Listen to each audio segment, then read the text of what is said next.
Welcome to our channel. இந்த வீடியோவில் அரிசி மாவும் வெல்லத்தையும் வச்சு ஈஸியாக ஒரு ரெசிபி செய்யலாம். இதுக்கு நம்ம அரிசி மாவு 2 கப் அளவுக்கு பாத்திரத்தில் போட்டு அடுப்பை மீடியம் ஃப்ளேமில் வச்சு வறுத்து எடுத்துக்கலாம். அடுப்பை ஃபுல் ஃப்ளேமில் வைக்க வேண்டாம், அதனால் ரொம்ப கருகிடும். ஒரு 5 நிமிஷம் அளவுக்கு இந்த அரிசி மாவு நல்லா வறுத்துக்கலாம். வறுத்ததுக்கப்புறம் பாருங்கள், லைட்டாக கலர் மாறிடுச்சு, இந்தமாரி இருக்கணும். இப்போ இந்த மாவில் கொஞ்சம் சுடு தண்ணி எடுத்துக்கிட்டு, ஒரு அரை டம்ளர் சுடு தண்ணி எடுத்துகிட்டு அதில் ஒரு ஸ்பூனு சால்ட் ஆட் பண்ணி அதை கரைச்சி விட்டு இதில் கொஞ்சம் கொஞ்சமாக ஆட் பண்ணி நல்லா மிக்ஸ் பண்ணி விடலாம். நல்லா தண்ணி பத்தலை அப்படின்னா திரும்ப சுடு தண்ணி எடுத்துகிட்டு மாவு பதம் பார்த்திங்கன்னா இந்தமாரி நீங்கள் கையில் பிடிச்சி அப்படி உடச்சி விடும் போது உதிரி உதிரியாக கொட்டணும்.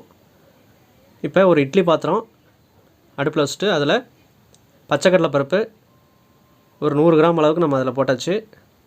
இதில் இட்லி துணி, அதாவது இட்லி பாத்திரம் இருக்குது பார்த்திங்கன்னா, அதில் இட்லி துணி போட்டு அதுக்கு மேலே இந்த பிசைஞ்சு வச்சுருந்த மாவை அதில் நம்ம ஆட் பண்ணி அதுக்கு மேலே நம்ம இன்னும் மாவு நல்லா ஸ்ப்ரெட் பண்ணிக்கலாம். அடுப்பை நல்லா ஃபுல் ஃப்ளேமில் வச்சாச்சு.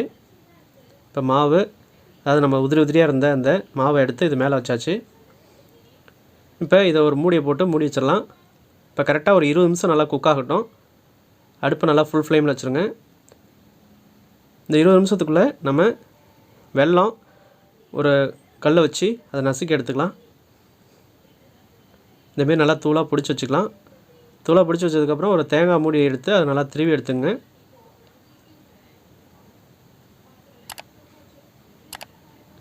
தேங்காய் துருவல் நல்லா பூ மாதிரி திருவி எடுத்துகிட்டு அதுக்கப்புறம் பார்த்திங்கன்னா அடுப்பு ஆஃப் பண்ணியாச்சு. இப்போ அதை ஓப்பன் பண்ணி பார்த்திங்கன்னா இந்த அரிசி மாவு நல்லா சூப்பராக குக் ஆகிருக்கும், உதிரி உதிரியாக இருக்கும். கரெக்டாக 20 மினிட்ஸ் நீங்கள் இது பண்ணிங்கன்னா போதும். இப்போ இது ஒரு பாத்திரத்தில் கொட்டி அது கரண்டியால் இப்படி நல்லா அழுத்தி விடுங்க. பச்சைக்கடலை பருப்பு அதுலேருந்து நம்ம வடிகட்டி எடுத்தாச்சு. பாருங்கள், பூ மாதிரி வந்துருச்சு.